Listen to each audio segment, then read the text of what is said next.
ছাত্র নেতা কেমন হোক, অশ্লীল লীলার মতো হোক, ছাত্র নেতা কেমন হোক, অশ্লীল লীলার মতো হোক, ভোট ফর অশ্লীল লীলা, ভোট ফর অশ্লীল লীলা, ছাত্র নেতা কেমন হোক, অশ্লীল লীলার মতো হোক, আমাদের নেতা কেমন হবে? যতীন গর্গের মতো হোক, আমাদের নেতা কেমন হবে? যতীন গর্গের মতো হোক, ছাত্র নেতা কেমন হোক, অশ্লীল লীলার মতো হোক, ভোট ফর অশ্লীল লীলা, ভোট ফর অশ্লীল লীলা, ছাত্র নেতা কেমন হোক, ছাত্র নেতা কেমন হোক, ছাত্র নেতা কেমন হোক, ওই নিতিন, তুই শুনেছিস নাকি? ক্যাম্পেইন জোর কদমে চলছে। জানিস কাল রাতে হোস্টেলে কি হয়েছে? অশ্বিন লেলা আর যতীন গর্গ দুজনের গ্রুপের মধ্যে ঝামেলা হয়েছে। বন্দুক, ছুরি, তলোয়ার সব বের করেছিল। কাল রাতে পুলিশ এসেছিল হোস্টেলে। জানিস রৌনক, এই কলেজ ইলেকশন আর নেতাদের বড় ইলেকশন না খুব বেশি তফাৎ নেই। একদিকে গুন্ডা পাওয়ার, সঙ্গে পয়সার পাওয়ার, দুটো ইউজ হচ্ছে আজকাল এখানে। আর ভাই, ইউনিভার্সিটির উন্নতি কে চায়? সত্যিকারের পরিবর্তন কি আনতে চায়? কেউ না। অশ্বিন লেলা, যতীন গর্গ কি তোর কাছে ভোট চাইতে আসেনি? এখন অবধি নয়, কিন্তু যখনই আসবে না তখন দুজনকে একই কথা বলবো যে হ্যাঁ তোমাকে দেবো ভোট। কিন্তু তুই ভোট কাকে দিবি? আরে ভাই, আগে দুজনের প্রতিশ্রুতি শুনিনি। যে মিথ্যে কথা কম বলবে হয়তো তাকেই ভোট দেবো, অথবা কাউকেই দেবো না।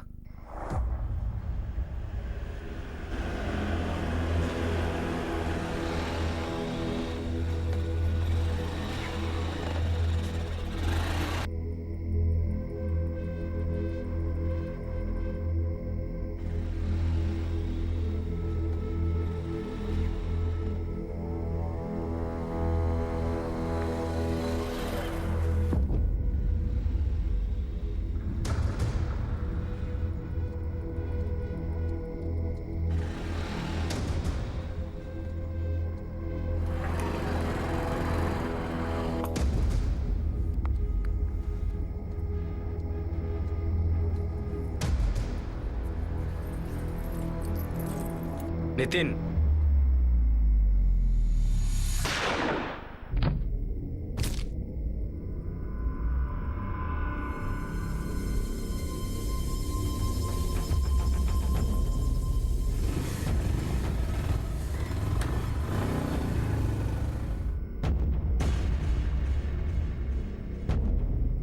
গুলি চালানোর আওয়াজ পেলাম।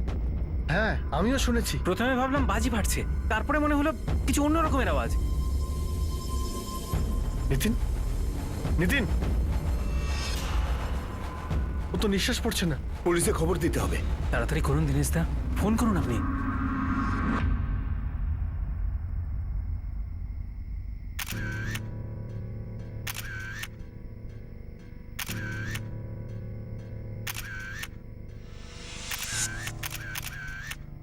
তখন প্রায় 11:15 বাজে। হঠাৎ করে গুলির শব্দ পেয়ে আমি না বাইরে দৌড়ে এলাম। এখানে এসে দেখলাম যে নিতিন মাটিতে পড়ে আছে স্যার। শুধু আমরা এটুকুই জানি যে নিতিন ইউনিভার্সিটির ছাত্র, আমাদের মোহনবাবুর ভাড়াটিয়া। আমরা ওনাকে ইনফর্ম করেছি স্যার। নিতিনের কোনো আত্মীয় কি এখানে থাকে তুমি জানো? এটা তো আমরা জানি না স্যার, হয়তো মোহনবাবু বলতে পারবেন। ওই তো মোহনবাবু এসে গেছেন। হে ভগবান, এইসব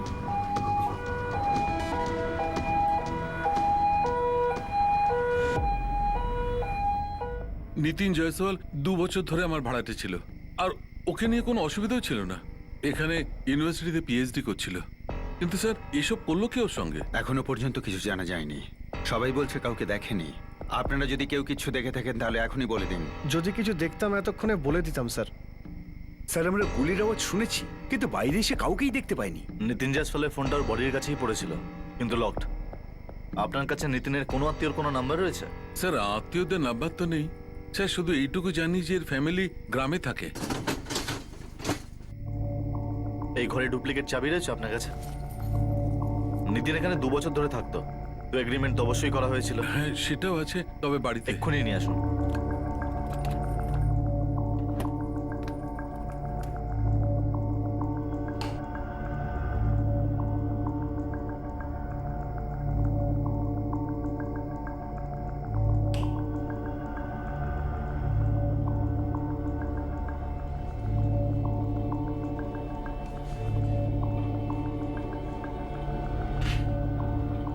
স্যার, নিতিন এখানে একাই থাকতো স্যার। আমি একবার ওর বন্ধুর সঙ্গে দেখা করেছিলাম। ওর নাম ছিল রনক। কিন্তু স্যার ওর নাম্বার আমার কাছে নেই। তার মানে আপনাদের কারুর কাছেই নিতিনের কোনো বন্ধু বা আত্মীয়ের নাম্বার নেই? না স্যার, নিতিন খুব একটা কারোর সাথে কথাই বলতো না।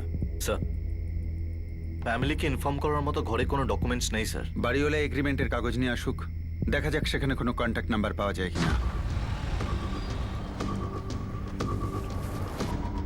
এ নিন স্যার।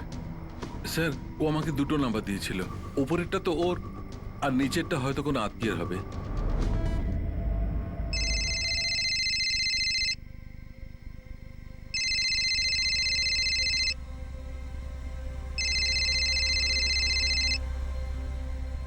হ্যালো, হ্যাঁ, কে বলছেন? আরে বাবা আপনি কে বলছেন? ফোনটা আপনি করেছেন রাত্রিবেলা 1:30টার সময়। আমি সাব ইন্সপেক্টর গৌতম শর্মা বলছি, উজ্জয়িনী থেকে, মালকানপুর থানা। বলুন। নিতিন জয়সওয়াল কি আপনার আত্মীয় হয়? আমি নিতিনের বাবা বলছি, অবদেশ জয়সওয়াল। কি হয়েছে স্যার? নিতিন ঠিক আছে তো?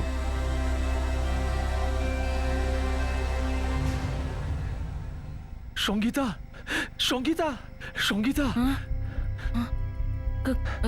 কি হয়েছে? আমাদের নিতিন! বাবা একটা কাজ করি, জয়প্রকাশ কাকা যোগেশকেও সঙ্গে নিয়ে যায়। অনুরাধা তুমি একটা কাজ করো, ওই ড্রাইভার আছে না কাদির, ওকে কল করে ডাকো, এখানে আমাদের বেরোতে হবে।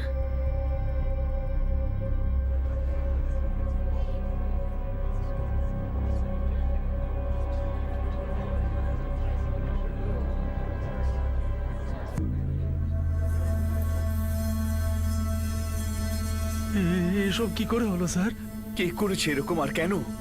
আমার ভাইয়ের কারোর সঙ্গে শত্রুতা ছিল না স্যার। এখন আমরা শুধু এইটুকুই জানি যে রাত 11:15টার সময় গুলিগুলো চলেছিল লোকশক্তি কলোনি যেখানেও থাকতো। ওখানকার লোকেরা তো গুলির আওয়াজ ঠিকই শুনেছে, কিন্তু এই খুনের কোনো সাক্ষী নেই। তাই খুন কে করেছে, কেন করেছে, এটা কেউ বলতে পারবে না। আমার ছেলে তো শুধু এখানে পড়াশুনো করতে এসেছিল। ইউনিভার্সিটিতে কোনো গন্ডগোল হয়নি তো?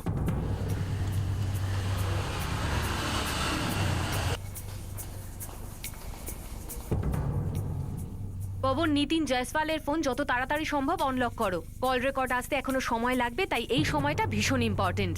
জানা তো যাক, কাল রাতে নিতিন কার কার সাথে কথা বলেছিল। ম্যাম, আমি রৌনক, নিতিনের বন্ধু। আমি আপনাকে ফোন করেছিলাম। নিতিনকে 3টে গুলি করা হয়েছে। তুমি এ ব্যাপারে কিছু বলতে পারো? কে করতে পারে এটা? ম্যাম, আমি কিচ্ছু জানি না। আমি তো আপনাদের কাছে জানতে এসেছিলাম, আপনারা কিছু জানতে পেরেছেন কিনা। রৌনক, আমরা এখন এটুকু বলতে পারি যে হত্যাকারীর মোটো ক্লিয়ার ছিল। নিতিনের মৃত্যু। 3টে গুলি পয়েন্ট ব্ল্যাঙ্ক থেকে ছোড়া হয়েছে, 3টেই বুকে। .33 বোর গান ব্যবহার করা হয়েছিল। একজন পিএইচডি স্টুডেন্টের খুন, তবে এত প্রফেশনাল ভাবে? আমি বডি থেকে বের করা গুলি আপনাকে পাঠিয়ে দেবো ইন্সপেক্টর। মনে তো হচ্ছে কোনো পেশাদার খুনি ইনভলভ আছে। কিন্তু প্রশ্ন হলো কেন? ছেলেটা এখানে পড়াশোনার জন্য এসেছিল, ওর সঙ্গে কার কিসের শত্রুতা ছিল কেউ বলতেই পারছে না। ইন্সপেক্টর, আমি ইউনিভার্সিটির ঠিক পাশেই থাকি। ইউনিভার্সিটিতে এখন ইলেকশন, পরিবেশ শুধু গরম নয়, বিস্ফোরকও বটে। হয়তো ইলেকশনের সঙ্গে যুক্ত কোনো ঘটনা হতে পারে। হ্যাঁ, ইলেকশন আছে, আর তার ভোটিং সামনের সপ্তাহে। সেই জন্য ক্যাম্পাসের পরিবেশটাও একটু উত্তপ্ত। আমাদের নেতা কেমন হবে? ছাত্র নেতা কেমন হোক? এই সব কিছু হওয়ার একদিন আগেই আমার কথা হয়েছিল নিতিনের সঙ্গে। আমি ওকে জিজ্ঞাসাও করেছিলাম যে ও কাকে ভোট দেবে, কিন্তু ও বলল যে ও তখনও কিছু ডিসাইড করেনি। নিতিন ক্যাম্পাস পলিটিক্সে যুক্ত ছিল কি? আগে না ম্যাম, নিতিন কলেজ ইলেকশনে একদমই ইনভলভ ছিল না, কিন্তু ও রাজনৈতিক বিচার একদম স্ট্রং ছিল। কিন্তু সেটা তো সারা দেশ আর পৃথিবীর জন্য ছিল ম্যাম। এরকম ক্যাম্পাস ইলেকশনে ওর বিশেষ ইন্টারেস্ট ছিল না ম্যাম। ইন্টারেস্ট না থাকুক, কিন্তু এরকম সিকোয়েন্সে ওর সাথে কারো ঝগড়া হয়েছিল বা কোনো কথা কাটাকাটি? তুমি ওখানেই পড়ো। একটা কাজ করো, ক্যাম্পাসের স্টুডেন্টদের কাছে যাও, এটা জানার চেষ্টা করো নিতিনের সাথে কারো ঝগড়া হয়েছিল কি, ছোটখাটো ইস্যু নিয়ে। Okay ma'am. স্যার, নিতিনের ভাই, বাবা, কাকা, কাকার ছেলে সবারই খুব বাজে অবস্থা। ওদেরকে যদি আমি প্রশ্ন করি, উল্টে আমাকে হাজার প্রশ্ন করবে। ঠিক আছে, নিতিনের পোস্টমর্টম করছেন নন্দনবাবু, সবার আগে ওনার সাথে কথা বলি। স্যার, আমি এই ইলেকশনের ক্যান্ডিডেট অশ্বিন আর যতীন, এই দুজনের সাথে কথা বলছি। স্যার, 2 দিন আগে এই দুটো গ্রুপের মধ্যে বেশ মারামারি হয়েছিল, পুলিশ ডাকতে হয়েছিল। স্যার, এই লোকশক্তি কলোনি যেখানে ছেলেটা থাকতো, ওর আশেপাশের সমস্ত এলাকা আমরা স্ক্যান করছি। যদি ওখানে সিসিটিভি থাকে, তাহলে এই খুনির ব্যাপারে অন্তত আমরা কিছু জানতে পারবো। গুরুকে বলো নিতিনের গ্রামে যেন ও টিম লাগায়, হতে পারে সেখানকার ব্যাপার। ততক্ষণ ওর পরিবারের সাথে কথা বলছি। Vote for Jatinagarh! Vote for Jatinagarh! Vote for. না ম্যাডাম, আমার মনে হয় না নিতিনের ক্যাম্পাস পলিটিক্স বা ইলেকশনে কোনো কানেকশন ছিল। হ্যাঁ, একটা পিএইচডি ইকোনমিক্সের স্টুডেন্ট হওয়ার দরুন নিতিনের পলিটিক্যাল আর সোশ্যাল ব্যাপারে নিজের ওপিনিয়ন, নিজের মতামত ছিল, কিন্তু এমন কিছু ছিল না যে এই সব নিয়ে কারোর সঙ্গে ওর বিবাদ হবে। খুব ম্যাচিওর ছিল নিতিন। আমার বেস্ট স্টুডেন্টদের একজন ছিল। নন্দনবাবু, যার ওপর 3টে গুলি চলেছে, উদ্দেশ্য ওকে মারারই ছিল। সত্যি কথা বলতে কি ম্যাডাম, এটা শুনে একদম হাঁ হয়ে গেছি। একদম ভেবেই পাচ্ছি না যে কে এরম ঘটনা ঘটাবে। আমি জানতাম ওকে, খুব মনোযোগী স্টুডেন্ট ছিল নিতিন জয়সওয়াল, কিন্তু সামনাসামনি কখনো কথা হয়নি। তোমার সাপোর্টার কখনো নিতিনের সাথে কথা বলতে যায়নি, ভোট চাইতেও যায়নি। কথা বলেছে না বলেনি এইটা কার খেয়াল থাকবে? ক্যাম্পেনিং এর জন্য ঘুরতে ফিরতে কথা হয়ে থাকবে, কিন্তু একা কখনোই না। 2 দিন আগে হস্টেলে একটা ঝামেলা হয়েছিল, যেখানে তোমার সাপোর্টার অ্যারেস্ট হয়েছিল। হ্যাঁ, কিন্তু ওটা যতীনের ছেলেটা প্রথম শুরু করেছিল, আর তার সঙ্গে এই নিতিনের কোনো সম্পর্কই নেই। লড়াইটা অশ্বিনুল্লাহ আরো দলবল শুরু করেছিল ম্যাডাম। তোমার সাথে কোন ব্যাপারে ঝামেলা ছিল নিতিনের? কোনো লড়াই ছিল না। নিতিনের সঙ্গে আমি কোনোদিনই কখনোই কোনো কথা বলিনি। দেখুন ম্যাডাম, আমি আমার টিমকে জিজ্ঞেস করেছি, আপনি চাইলে আপনিও জিজ্ঞেস করতে পারেন। আমি তোমায় জিজ্ঞেস করছি। ম্যাডাম, নিতিন পিএইচডি স্টুডেন্ট ছিল। ওরা পড়া নিয়ে এত ব্যস্ত থাকে যে পলিটিক্স ওদের সময়ই থাকে না। আর যতটুকু আমি জানি, নিতিন ক্যাম্পাসের বাইরেই থাকতো, আর আমাদের ক্যাম্পেনিং বেশিরভাগই ক্যাম্পাসের ভিতরে হতো। নিতিনের সঙ্গে কোনো ঝামেলাই ছিল না। ম্যাডাম, ক্যাম্পাসে নিতিনের সমস্ত ফ্রেন্ডস, আমাদের কমন ফ্রেন্ডস সবার সঙ্গে কথা বলেছি। আমার মনে হয় না নিতিনের মার্ডারের সঙ্গে ক্যাম্পাস ইলেকশনে কোনো যোগাযোগ আছে। অন্য কেউ এরকম আছে ক্যাম্পাসের ভেতরের বা বাইরের, যে নিতিনের খুব কাছের, বা কোনো গার্লফ্রেন্ড? নিতিনের সব থেকে ক্লোজ ফ্রেন্ড তো আমিই ছিলাম, আর যতদূর আমি জানি ওর তো কোনো গার্লফ্রেন্ড ছিল না।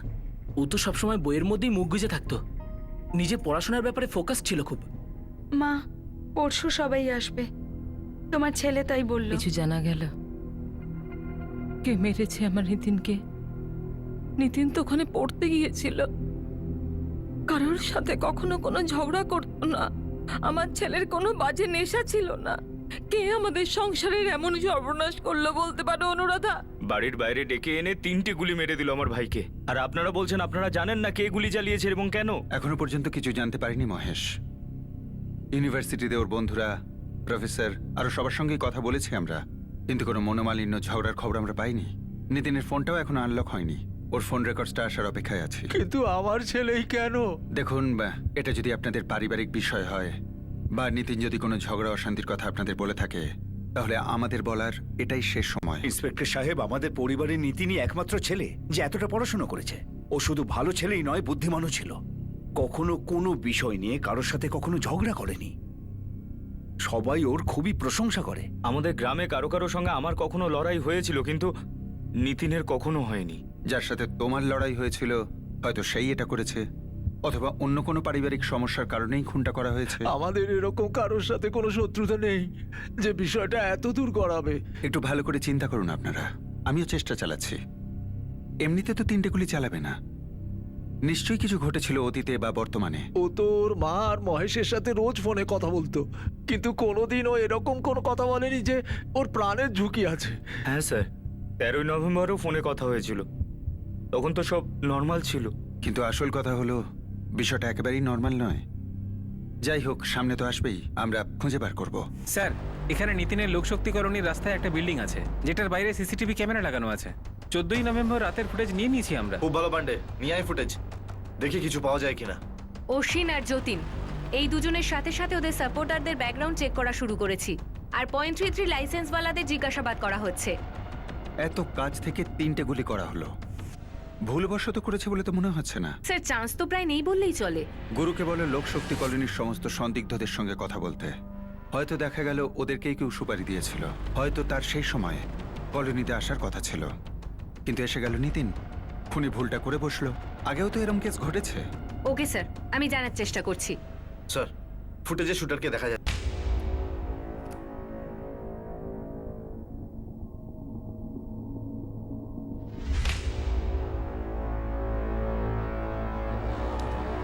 এই দেখুন স্যার, এই লোকটা গামছা পরে নিতিনের পেছনে গেছিল, আর তার ঠিক 5 মিনিট পরে গামছা বার করে কলোনি থেকে বেরিয়ে গেল।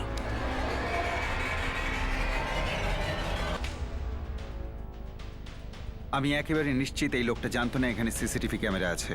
হয়তো এর সঙ্গে অন্য কেউ ছিল, যে সিসিটিভি ক্যামেরার রেঞ্জের বাইরে গাড়িতে বা বাইকে এর অপেক্ষায় ছিল। স্যার, যেখানেই সিসিটিভি রয়েছে ওখান থেকে 3 নম্বর মোড়ে নিতিনের বাড়ি। স্যার, এই লোকটা গামছা মাথায় দেওয়া আছে, প্রফেশনাল গান ইউজ করা হয়েছে। স্যার, ও নিশ্চয়ই পেশাদার সুপারি কিলার হবে। তাহলে তো এটা নিশ্চিত যে নিতিনকে মারার জন্য কেউ ওকে সুপারি দিয়েছিল। নিতিন 2 বছর ধরে এই উজ্জয়িনীতে থাকছিল। এটা কি এখানকার কোনো ঘটনা ছিল যা নিতিন তার বাড়িতে জানায়নি? নাকি নিতিনের পরিবার কিছু লুকোচ্ছে? সুপারি মার্কেটে ফটো দিচ্ছি স্যার, যদি কেউ সুপারি দিয়ে থাকে তাহলে নিশ্চয়ই জানতে পেরে যাব। তাছাড়া স্যার অনেক খুঁজেছি, কিন্তু নিতিনের ইউনিভার্সিটি থেকে তো কিচ্ছু জানতে পারিনি। লোকশক্তি কলোনির কোনো লোকের মারপিটের ব্যাকগ্রাউন্ড, যার ফলে ভুল করে নিতিনকে মারা হয়েছে? এখনো কিছু জানতে তো পারিনি স্যার, কিন্তু নিতিনের গ্রাম মনসোদ থেকে কিছু খবর কি আছে। খবর?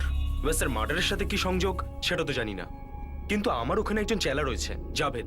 ও বলল যে নিতিনের নাকি 1 বছর আগে বিয়ে ভেঙে গেছিল মেয়েটাকে ছিল নিমাজ গ্রামের। মনসোদ থেকে 53 কিলোমিটার দূরে এই গ্রামটা। কেন ভেঙেছিল বিয়ে? জাভেদ ওদের প্রতিবেশীদের সঙ্গে কথা বলে দেখেছে। প্রতিবেশীরা বলল 1 বছর হয়ে গেছে এই ঘটনার।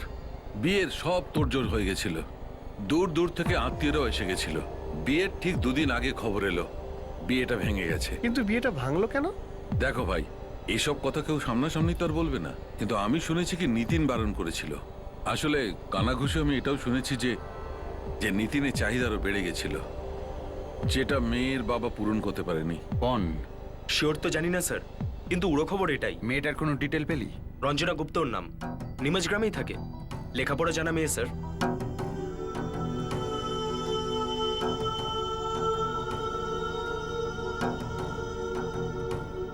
নিতিনের অতীত থেকে তো আপাতত এটুকুই জানতে পেরেছি স্যার। এবার এখানে কিছু আছে কি নেই সেটা জানি না। সেটা জেনে নিচ্ছি। নিতিন তার বিয়ের 2 দিন আগে বিয়েটা ক্যান্সেল করে।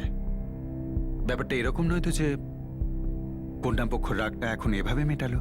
কিরীটিনং গদিনং চক্রহস্তম ইচ্ছামি তাং দ্রষ্টুমহং তথৈব তেনৈব রূপেণ চতুর্ভুজেন সহস্রবাহো ভব বিষ্ণুমূর্তে অদৃষ্টপূর্বং হৃতিস্মস্মি দৃষ্টা ভয়েন চ প্রভূত্যহম মনো মে তমেব মে দর্শন দেবরূপং।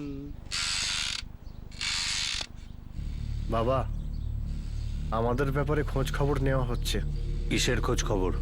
এটাই যে যেদিন নিতিনকে খুন করা হয়েছিল সেদিন আমরা কোথায় ছিলাম, আর রঞ্জনা নিতিনের বিয়ে কি করে ভাঙলো, আর রঞ্জনার বিয়ে হয়েছে না হয়নি।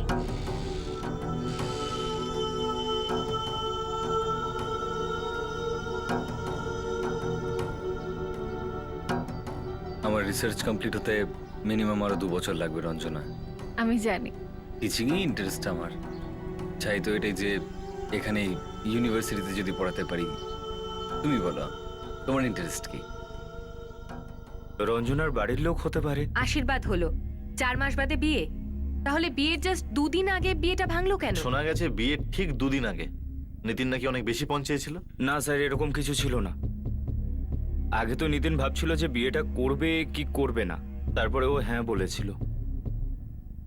যখন রঞ্জনার বাড়ির লোকেরা নিজের থেকে কিছু জিনিস দেওয়ার কথা বলেছিল তখন নিতিন কিছু ঠিক করেনি, কিন্তু তারপরে নিতিন রঞ্জনার মাধ্যমেই জানিয়েছিল যে যেন ওর বাবা গাড়ি আর ফ্রিজের মতো কিছু জিনিসপত্রের ব্যবস্থা করে দেয়। কিন্তু এটাও 2 দিন আগে বলেনি, 1 মাস আগে বলেছিল। আর তারপরে ওরা মানা করে দিল। নিতিনের এরকম মনে হচ্ছিল যে ওরা ওকে ঠকাচ্ছে। প্রথমে তো ওরা ওর সব দাবি মেনে নিয়েছিল, কিন্তু কিন্তু বিয়ের মুখে বারণ করে দিল। নিতিন, তুই এখন এই সব কথা বলছিস? নিতিন তো জামা তৈরি হয়ে গেছে, ঘোড়াও তৈরি, ক্যাটারার মণ্ডপ সবার অ্যাডভান্স দেওয়া হয়ে গেছে। পরশু তোর বিয়ে, তোর মাথা ঠিক আছে তো? এই দেনা পাওনার কথা তুই নিজেও ওকে বলতে গেলি কেন? কম করে 1 মাস আগে আমি রঞ্জনাকে বলেছিলাম যে আমি কার্ড আর কয়েকটা বেসিক জিনিস চাই ওর বাবার কাছ থেকে। এটা বিয়ের পরে ওর আর আমার দুজনের জন্যই ভালো হবে। তারপর আমি রঞ্জনার মাধ্যমে ওর বাবার সঙ্গেও কথা বলেছিলাম, উনি রাজিও হয়েছিলেন। গাড়ির মডেল ফডেল সব ডিসাইড হয়ে গেছিল। আর তারপর আজ রঞ্জনার দাদা সুশীল আমাকে ফোন করছে আর বলছে কিছু দিতে পারবে না, না গাড়ি না অন্য কিছু। দেখ, তুই এসব কথা আমাকে বলতে পারতিস। এসব কথাবার্তা বড়রা ঠিক করে। এখন তো সব কার্ড বিলি হয়ে গেছে, পুরো গ্রামের লোক মুখিয়ে আছে বিয়েতে আসার জন্য। মহেশ দাদা, এসবে বেশি খরচা তো ওদেরই হয়েছে না, তাহলে ব্যাস ক্যান্সেল করে দাও। আমি করতে চাই না রঞ্জনার সঙ্গে বিয়ে। আর তুই এই কথাটা বিয়ের 2 দিন আগে জানাচ্ছিস? সেটা নয় দাদা, ওরা বলেছিল যে বিয়ের 1 মাস আগে ওরা আমার সমস্ত চাহিদা পূরণ করবে। ওরা 2 সপ্তাহ বললো, তারপর 1 সপ্তাহ। আমি ওয়ার্নিংও দিয়েছিলাম ওদের, আর এখন বলছে দিতে পারবে না, বিয়ের পর দেবে। আরে আমাকে বোকা পেয়েছে নাকি? হ্যাঁ, বিয়ের পর আমার উপর কেস ঠুকে দিলে তখন? আর আমার সঙ্গে না তোমাদের সবার উপর কেস ঠুকবে, আর আমি ঝামেলায় পড়তেই চাই না। শোন আমার কথা শোন, এভাবে রাগের মাথায় সিদ্ধান্ত নেওয়াটা ঠিক নয়। আমরা নয় আবার কথা বলে নেব। কোনো দরকার নেই দাদা। এখন এই রঞ্জনও না টেনা টেনা কথা বলছে আমার সঙ্গে, রোয়াব দেখাচ্ছে আমাকে, বলছে যে পঞ্চায়েত যখন মুখে। আমি বললাম ওকে যখন এতই প্রবলেম ছিল তাহলে বিয়ের 1 মাস আগে ওর বাবা কেন রাজি হলো তখনই বলে দিত, আমি রাজি হতাম না বিয়েতে। আমি করতেই চাই না এই বিয়েটা। যদি আমার ডিমান্ডস পূরণও করে দেয় না তাহলেও করতে চাই না বিয়ে। হ্যাঁ, রঞ্জনার বাবা আর দাদা খুব রেগে গেছিল, কিছু কথা কাটাকাটিও হয়েছিল। সুশীল তো এখানে এসে হুমকিও দিয়েছিল। এটা কিন্তু আপনারা খুব বাজে করলেন। তো তোমরা এমন কি ঠিক কাজ করলে? হ্যাঁ, গাড়ি আর ফ্রিজ থেকে আমি একা ব্যবহার করতাম। দেখো সুশীল, এখন ছেড়ে দাও এই কথাগুলো। আরে লোকসান তো আমাদেরও হয়েছে। আমাদেরও তো পুরো গ্রামের লোকেদের কাছে জবাব দিতে হচ্ছে। সেটা কি আমাদের জন্য হয়েছে? আরে আপনার ছেলেকে ধরে 2-4টা চড় মারুন। কিসের উপর পিএইচডি করছে ও? বদমাইশিতে। শেষ সময় ও এমন কিছু চাইলো যে আমাদের ক্ষমতার বাইরে। যখন জিজ্ঞেস করেছিলাম তোমার কিছু চাই তখন তো বড় বড় কথা শুনিয়েছিল। তখন আমাদের বলেছিল ও তো পণ নেওয়ার বিরুদ্ধে। আমি তো পণই নেবো না, এটা ওটা সেটা। শালা তখন কি নেখামি মারছে? সুশীল পাগলামি করো না, কথা আর বাড়িও না। আরে ফালতু কথা রাখুন। এটা বলুন যে ও কি কোনো বড় লোকের মেয়ে পেয়ে গেছে? এই শালা চিটিংবাজ, বল। সুশীল, হ্যাঁ সুশীল, নাহলে আমিও হাত তুলে দেবো। সুশীল ছাড়ো, অনেক হয়েছে, যা এখান থেকে, আর কখনো ফিরে আসবি না। ফিরে তো আমি আসবই। আর এটা মনে রাখবি নিতিন, তুই যার জন্য আমার বোনের সংসারটা ভেঙে দিয়েছিস, তোকে আর ওই মেয়েটাকে আমি কোনোদিন সুখে থাকতে দেব না। তোর জীবন থেকে সুখ আমি কেড়ে নেব। এই ব্যাপারটার 1 বছর পরে এখন সুশীল বদলা নিল। মহেশ, নিতিন কি অন্য কোনো মেয়ের জন্য বিয়েটা করেনি? এরকম তো কিছু ও বলেনি কখনো। আমি জিজ্ঞেস করেছিলাম, আর যদি এরকম কিছু থাকতো আমাদের অবশ্যই জানাতো। স্যার, আমি ভাবছিলাম সুশীল এমনিই হুমকি দিয়েছে, কিন্তু এখন মনে হচ্ছে এইসব সুশীলই করেছে। সুশীল আর ওর বাবা রঘুবেন্দ্র। শিওর নই মহেশ, এখন আমরা জোর দিয়ে বলতে পারবো না, কিন্তু সম্ভাবনা রয়েছে। আমরা তদন্ত করব। নিতিনের বিয়ে ভাঙার কি অন্য কোনো কারণ ছিল? ওর জীবনে কি অন্য কোনো মেয়ে ছিল? আমার মনে হয় নিতিনের জীবনে আরো একটা মেয়ে ছিল, যেটা রঞ্জনার ভাই সুশীল কোনোভাবে জেনে গেছিল আর তারপর ওকে খুন করিয়ে দিল। স্যার, যদি কোনো মেয়ে থাকতো তাহলে কেউ না কেউ তো বলতো। নিতিনের বেস্ট ফ্রেন্ড রনক তো বলতো।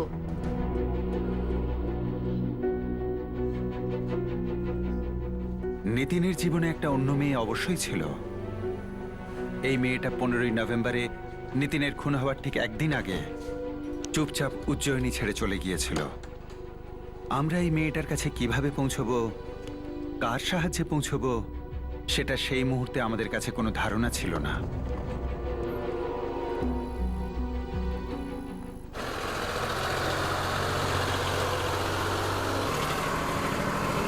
বাবা, কি হয়েছে? মা ফোন করেছিল, পুলিশ বাড়িতে এসেছে।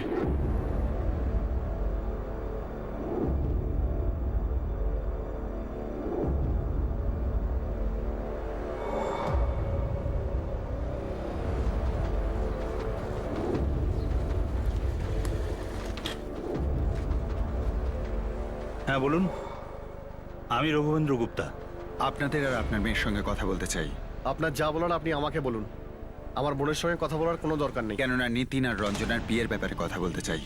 যে সম্পর্ক ভেঙে গেছে সেটার বিষয়ে কি বলবো? বিয়ে ভাঙার কারণ আর সেই ভাঙার কারণে যে রাগ, সেটা জানতে চাই। দেখুন, আমরা খুব ভালো করে জানি আপনি আমাদের গ্রামে আমাদের পিছনে লোক লাগিয়েছেন। আর আমরা এটাও জানি যে ওই নিতিনকে উজ্জয়িনীতে কে গুলি করলো তার রক্তের দাগ আমাদের উপর লেগে আছে কিনা সেটাও জানতে চান। তা সেই দাগটা কি লেগে আছে এখনো? বিয়েটা ভাঙলে রাগ তো হওয়াটাই স্বাভাবিক। নিতিন বিয়ের ঠিক 1 মাস আগে পণের দাবি করেছিল, আপনারা দিতে পারেননি, তাই বিয়ের 2 দিন আগে নিতিন বিয়েটা ভেঙে দেয়। বাজে কথা এটা, একদম বাজে কথা। 1 মাস আগে কোনো দাবি টাবি করা হয়নি। বিয়ের ঠিক 2 দিন আগে ফরমায়েশের অ্যাটম বোম ফাটিয়েছিল আমাদের উপর। দেখুন, ওকে যদি মারানি হতো আমরা তাহলে ওকে তখনই মেরে দিতাম। খুব নোংরা খেলা খেললো নিতিন আমাদের সাথে। ঠিক সময় মতো পণের কুড়ুলটা মেরে দিল, কারণ ও জানতো যে আমরা দিতে পারবো না। ওর উদ্দেশ্য কিছু অন্যই ছিল, হয়তো ওর অন্য কোনো মেয়ে পছন্দ হয়ে গিয়েছিল। সুশীল, তুমি তো শুনেছি হুমকিও দিয়েছিলে ওকে। আপনিই বলুন, আপনার বোনের সঙ্গে এটা হলে আপনি কি করতেন? আপনি কি চুপ করে থাকতেন? দেখুন, হুমকিটা ওকে রাগের মাথায় দিয়েছিলাম। একটা জিনিস ভেবে দেখুন, 1 বছর পরে ওকে মেরে আমাদের কি লাভ? আপনারা আমাদের বিরুদ্ধে কোনো প্রমাণই পাবেন না। নিতিনের জন্য আমাদের যা ভোগ করতে হয়েছে সেটা আমরাই জানি, শুধু আমরা। ওর মৃত্যুর দায়টা আমাদের উপর চাপাবেন না। রঞ্জনাকে ডাকুন, ওর সাথে কথা বলবো। যা বলার আমাকে বলুন, আমার মেয়েকে এখানে মাঝখানে আনার কোনো দরকার নেই।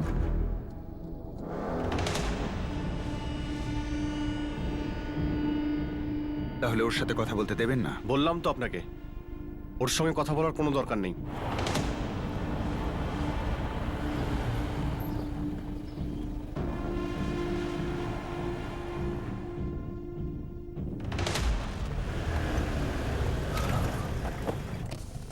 নমস্কার স্যার। জাভেদারও খোঁজ নে, কিছু গন্ডগোল আছে। আর আমার সুশীল আর ওর বাবার নাম্বার দুটো এক্ষুনি চাই।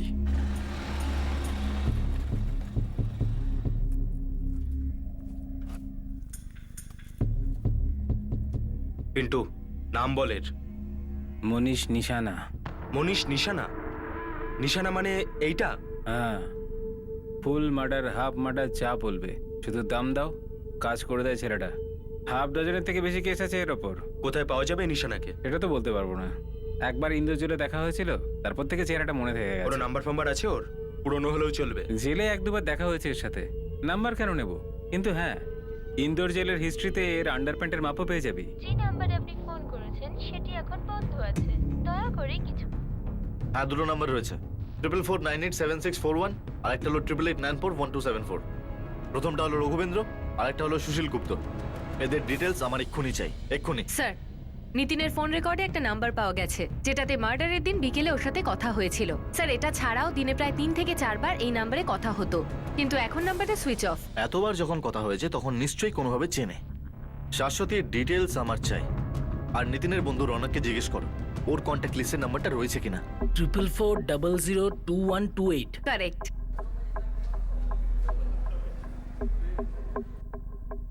আগে না ম্যাম, এই নাম্বারটা আমার কন্ট্যাক্ট লিস্টে নেই। নিতিন প্রতিদিন 3-4 বার কথা বলতো এই নাম্বারটায়, নিশ্চয়ই পরিচিত কেউ হয়ে থাকবে। রনক, আমাদের মনে হয় নিতিনের লাইফে নিশ্চয়ই কোনো গার্লফ্রেন্ড ছিল।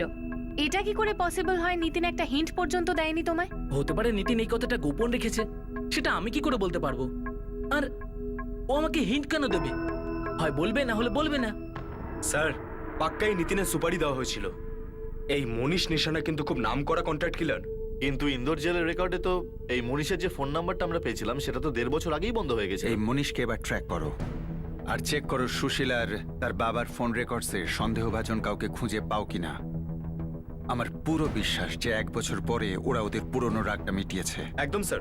আর বিয়ে ভাঙলে তো মেয়ে আর মেয়ের পরিবারের লোকেদেরই বেশি অপমান সহ্য করতে হয়। হয়তো এই কারণেই রঞ্জনার এখনো পর্যন্ত বিয়ে হয়নি।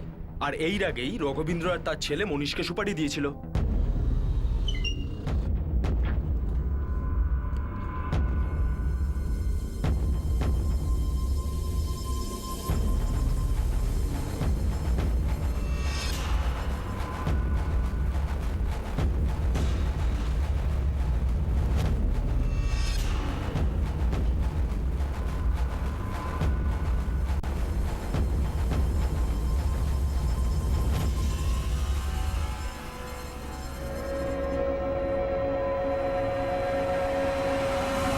স্যার, নিতিনের ফোন আনলক হয়ে গেছে।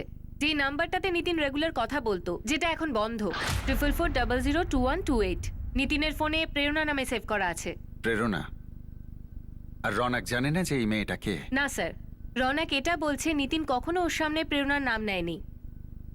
স্যার, আরও একটা কথা, প্রেরণা ছাড়া আরও একটা নাম্বার আছে যেটা নিতিনের কল লিস্টে শো করে। স্যার, একটু অদ্ভুত। কারোটা? রঞ্জনা গুপ্তা। এক মিনিট। এখনকার কল লিস্টে? হ্যাঁ স্যার, লাস্ট কথা 12ই নভেম্বর হয়েছিল, নিতিনের মার্ডারের ঠিক 2 দিন আগে।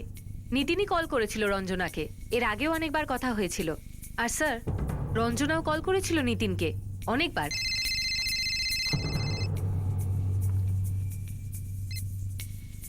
হ্যালো রঞ্জনা, আমি অ্যাসিস্ট্যান্ট সাব ইন্সপেক্টর শাশ্বতী কথা বলছি, উজয়ন পুলিশ স্টেশন থেকে। হ্যাঁ বলুন। অনেক কথাই আছে। এত বড় ঝামেলা হয়েছিল তোমার বিয়েতে পন্টন নিয়ে, বিয়েটাও ভেঙে গেল। তারপরেও তোমরা কথা বলতে, তাও নিতিনের মার্ডারের 2 দিন আগে অবধি। তুমি বলো রঞ্জনা, আসল ব্যাপারটা কি? রঞ্জনা, আমি গিয়েছিলাম তোমাদের বাড়ি। আমি দেখেছিলাম তুমি জানলায় দাঁড়িয়েছিলে। তোমার মা বলল তুমি বাড়িতে নেই। তোমার দাদা আর বাবা তোমার সাথে কথা বলতে দিল না। দেখো রঞ্জনা, নিতিন খুন হয়েছে। চুপ করে থাকলে কিচ্ছু হবে না। যদি তুমি কথা না বলো তাহলে তোমার নামে ওয়ারেন্ট জারি করে তোমাকে ওখান থেকে এখানে নিয়ে আসবো। না স্যার, প্লিজ এরকমটা করবেন না। আমি আপনাদের সাথে আমাদের গ্রামের বাইরে দেখা করতে পারি। আচ্ছা, তোমার বাবা আর দাদা কি নিতিনকে খুন করিয়েছে? আর প্রেরণাকে? আমি জানি না স্যার। স্যার আমি দেখা করে সামনাসামনি কথা বলতে পারি, এইভাবে ফোনে কথা বলতে পারবো না।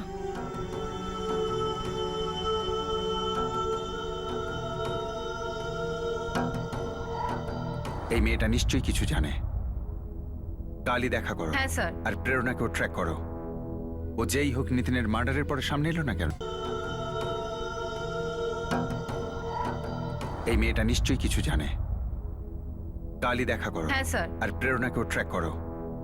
ও যেই হোক নিতিনের মার্ডারের পরে সামনে এলো না কেন?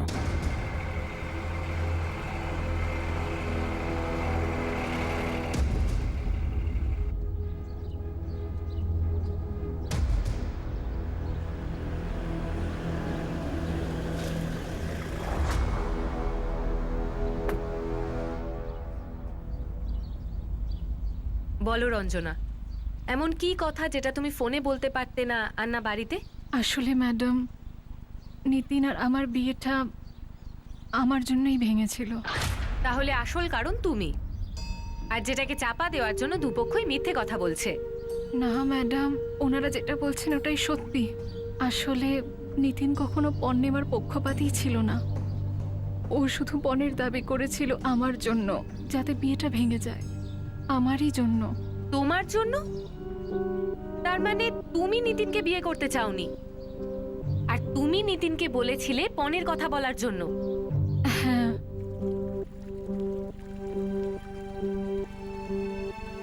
আমাদের বিয়ে ঠিক হওয়ার পর আমি আর নিতিন বেশ কয়েকবার দেখা করি। আমার সময় লাগলো ওকে বুঝতে, কিন্তু ওকে বোঝাটা আমার জন্য খুব জরুরি ছিল, যাতে আমি আমার কথাটা ওকে বলতে পারি। কিছুদিন পর আমি নিতিনকে আমার মনের কথাটা বলে দিই। কপিল? কপিল। আর আমায় এটা বলতে যে তুমি কপিলকে ভালোবাসো আর আমাকে বিয়ে করতে চাও না। তুমি আমার সঙ্গে এতদিন ধরে বন্ধুত্ব করলে, এতদিন ধরে মিশলে, আর এখন এঙ্গেজমেন্টের পরে বলছো? একটু অদ্ভুত না? জানি খুব অদ্ভুত, কিন্তু আমি কি করতাম? যতক্ষণ না বুঝতাম যে তুমি একজন ভালো আর বুদ্ধিমান মানুষ, ততক্ষণ আমি তোমাকে এটা কি করে বলতাম? তুমি শুধু নিজের ব্যাপারে ভাবলে রঞ্জনা, এটা ভাবলে না যে একটা ছেলে এঙ্গেজ হচ্ছে, প্রত্যেকবার মিটিং এর পর ওর ফিলিংস আরো গভীর হচ্ছে। প্রথম দিনই বলতে পারতে, আমি তখন বলে দিতাম যে আমার তোমাকে পছন্দ নয়। তো আমি তো তখন তোমায় চিনতাম না, বলো? তখন যদি তুমি বারণ করে দিতে তাহলে অন্য সম্বন্ধ চলে আসতো, কিন্তু এখন হলে বদনামি হবে, আর চট করে কোনো সম্বন্ধও আসবে না। আর এটা আমার আর কপিলের জন্য সব থেকে ভালো ব্যাপার হবে। আরে আমার সাথে তো খারাপ হচ্ছে, তাই না? আর আমাদের ফ্যামিলির কথা ভাবো, কি বিরাট তোড়জোড় চলছে এখন, কত টাকা খরচ হচ্ছে। আমি আরো কিছু বলবো তোমায় নিতিন। আর কি? বিয়েটা এখন ভেঙো না। বিয়ের ডেটের আর 1 মাস বাকি আছে। বিয়ে ঠিক 2 দিন আগে তুমি বাবার থেকে গাড়ি, ফ্রিজ সব চেয়ে নিও। কি? হ্যাঁ, বাবা কিছুই দিতে পারবে না, আর তখন তুমি বলে দিও যে বিয়েটা ক্যান্সেল। মানে এসব এসব তুমি আগে থেকেই প্ল্যান করেছিলে? হ্যাঁ। আর তোমার পুরো কনফিডেন্স ছিল যে আমি তোমার বলির পাঠা হতে রাজি হয়ে যাব? আমি শুধু একটাই ব্যাপারে কনফিডেন্ট নিতিন, যে আমি যদি বিয়ে করি তাহলে শুধু কপিলকে। আমি তোমার সাথে খারাপ ব্যবহার করলাম, আই এম সরি। প্লিজ আমাকে হেল্প করো নিতিন, প্লিজ। আমি প্রার্থনা করব যে তুমি দুনিয়ার সব থেকে সুন্দর মেয়ে পাও।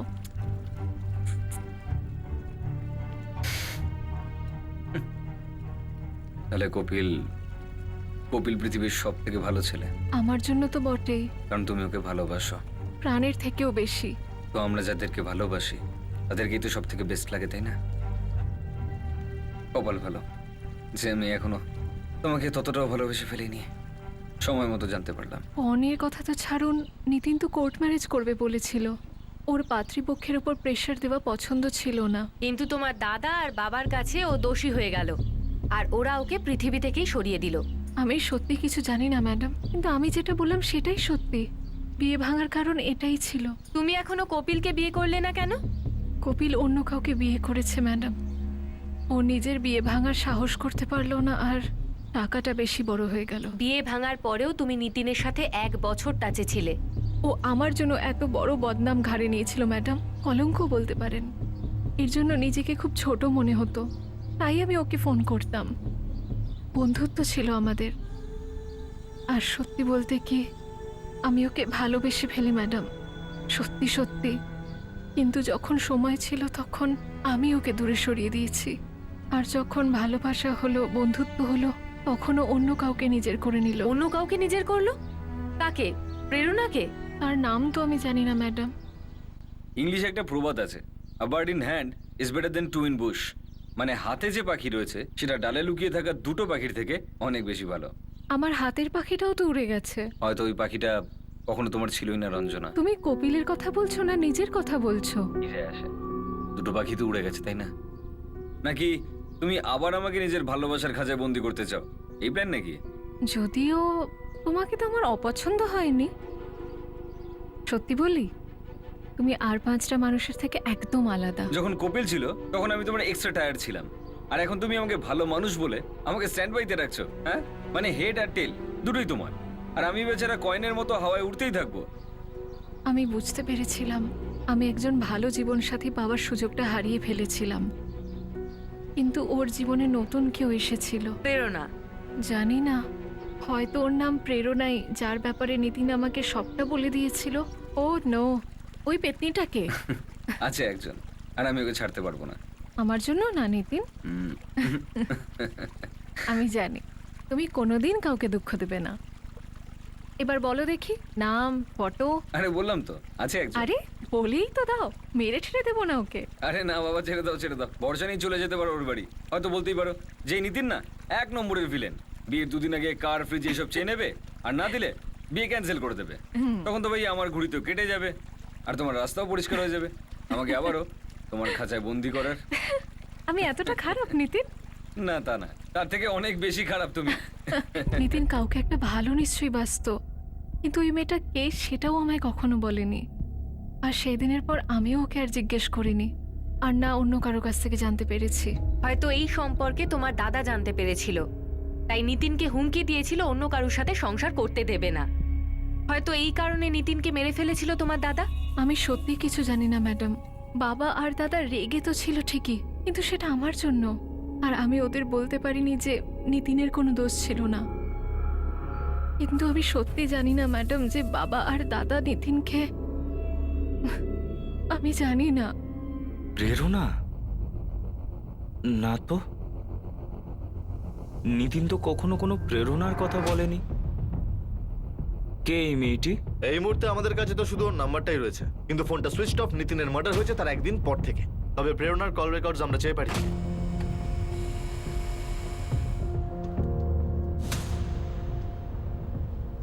স্যার, আমি প্রেরণার ফটো নিতিনের বন্ধু রনককেও ফরওয়ার্ড করেছি, কিন্তু ও দেখে বলছে একেও চেনে না। রঞ্জনা কি বললো? স্যার, ও এখনো এটাই বলছে যে প্রেরণাকে ও জানে না। অ্যাড্রেসটা এখানকারই। অনেক কথা বলতো নিতিনের সঙ্গে, তাহলে দেখাও নিশ্চয়ই করেছিল, কিন্তু এখনো সামনে এলো না কেন? শাশ্বতী, তুলে আনো।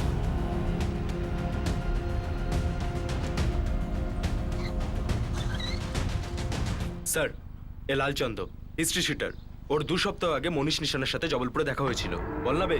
হ্যাঁ স্যার, আমার নিশানা ভাইয়ের সাথে দেখা হয়েছিল একটা মদের আড্ডায়। চল বেগ বানা, কালো জয়নীতে যেতে হবে। নিশানা ভাই, আমার জন্য কোনো কাজ থাকলে বলো। দেখো, বহুদিন হয়ে গেছে কোনো কাজ করিনি, অবস্থা খুব খারাপ যাচ্ছে। বাবু, এ তোর কাজ নয় রে। কাজটা কি? যাই হোক, আমি করে দেবো, তোমাকে সাহায্য করে দেবো। আরে এটা তো আমার বাঁ হাতের খেলা, এতে তোর দুটো হাত দিয়ে আমি কি করবো আবার? এই মনীষ উজ্জয়িনী এসেছিল একজনের গেম শেষ করতে, আর তুই কাউকে বলিসনি। স্যার, নিশানা ভাই তো পরিষ্কার করে আমাকে কিছু বলেনি, কিন্তু গুরু যখন আমাকে ছবিটা দেখালো তখন সামনাসামনি সবকিছু বলে দিয়েছি। স্যার, এই নিশানা 13ই নভেম্বর উজ্জয়িনী এসেছিল। 14ই নভেম্বর ও নিতিনকে খুন করে। এর আগেও উজ্জয়িনী এসেছিল।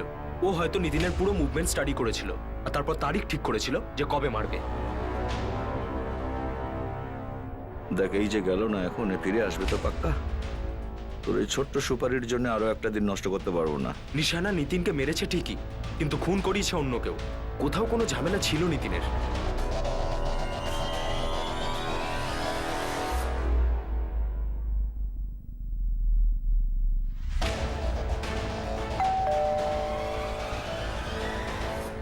এ প্রেরণা পাল এখানে থাকে? হ্যাঁ, এই প্রেরণা আর ওর বন্ধু মঞ্জু আমাদের ভাড়াটে।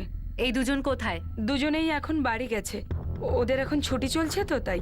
এই প্রেরণার বাড়ি কোথায়? জব্বলপুরে। এখানে কবে থেকে থাকছে? এই ধরুন 3 বছর হতে গেল। আচ্ছা কি হয়েছে একটু বলবেন? প্রেরণা জব্বলপুরের অ্যাড্রেসটা দিন।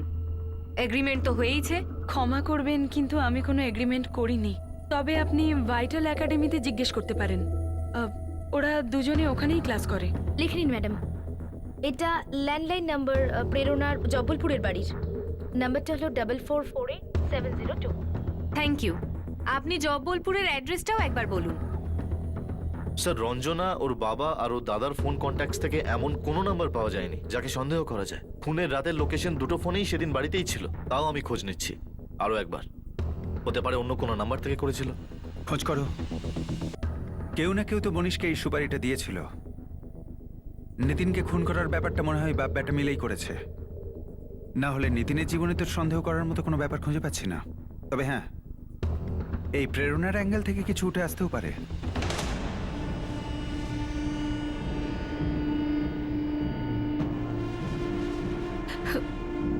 বাবা, দাদা, বল মা। তোমাদের কিছু বলার ছিল। বল। আরে বলবি তো। আসলে নিতিন। কি নিতিন নিতিন বলে যাচ্ছিস? বাবা, নিতিন বিয়েটা ভাঙেনি। আমি ওকে বাধ্য করেছিলাম।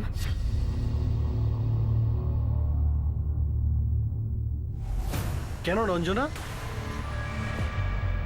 আর এটা তুই এখন বলছিস? হ্যাঁ,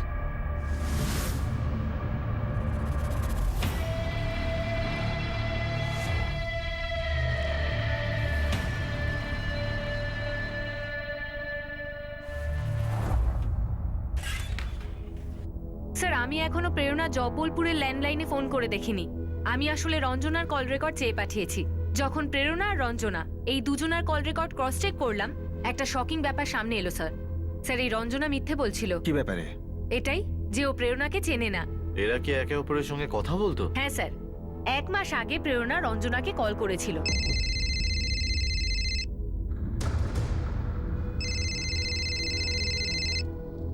হ্যালো স্যার, আমি প্রেরণা আর রঞ্জনা এদের 1 বছরের কল রেকর্ড চেয়ে পাঠিয়েছি।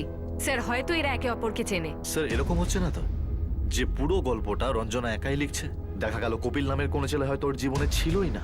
ও শুধু ঘোল খাওয়াচ্ছে বাড়ির লোককে, নিতিনকে, আর এখন আমাদেরকেও। এবার এই প্রেরণাকে ফোন করো। দেখা যাক জলটা কোন দিকে গড়ায়।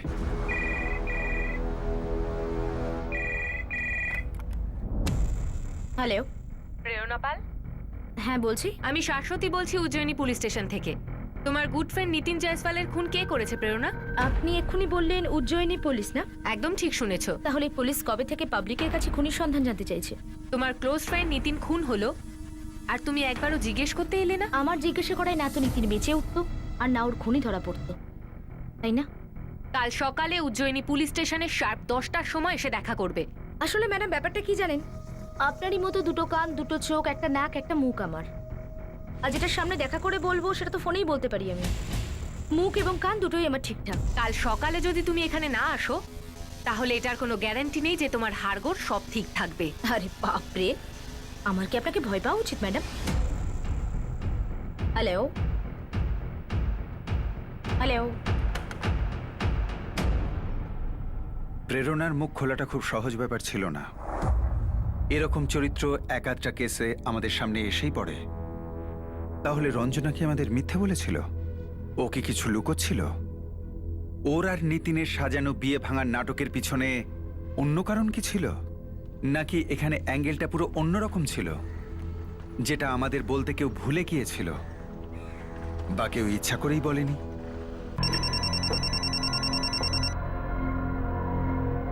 হ্যালো, হ্যাঁ হ্যাঁ, কুলদীপ তিওয়ারি বলছি। For more updates, subscribe to our channel, click the show links and enjoy watching the videos.